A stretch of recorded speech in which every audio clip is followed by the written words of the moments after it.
আমার নাম আনন্দ, পেশায় একজন ইন্টেরিয়র ডিজাইনার। আমার প্রশ্ন হলো, একজন মুসলিম মেয়ে কি কোনো অমুসলিম ছেলেকে বিয়ে করতে পারবে?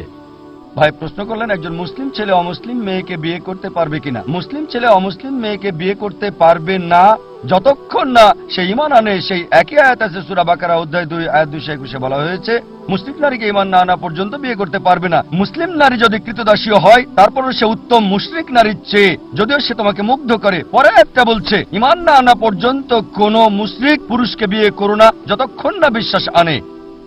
একজন মুমিন পুরুষ যদি কৃতদাস হয়, কারো দাস, সে মুশরিক পুরুষের চেয়ে অনেক উত্তম, অবিশ্বাসী পুরুষের চেয়ে। যদিও সে তোমাকে মুগ্ধ করে, সে হয়তো পৃথিবীর সবচেয়ে হ্যান্ডসাম পুরুষ, হয়তো পৃথিবীর সবচেয়ে ধনী, তবে বিশ্বাসী পুরুষ কোন অবিশ্বাসী পুরুষের চেয়ে অনেক বেশি উত্তম। নিয়মটা মহিলাদের বেলা তো একই। কোন মুসলিম মেয়ে অমুসলিম ছেলেকে বিয়ে করতে পারবে না যতক্ষণ না সে ঈমান আনে। যদি সে ইসলাম ধর্ম গ্রহণ করে খুব ভালো, তাহলে বিয়ে করতে পারেন।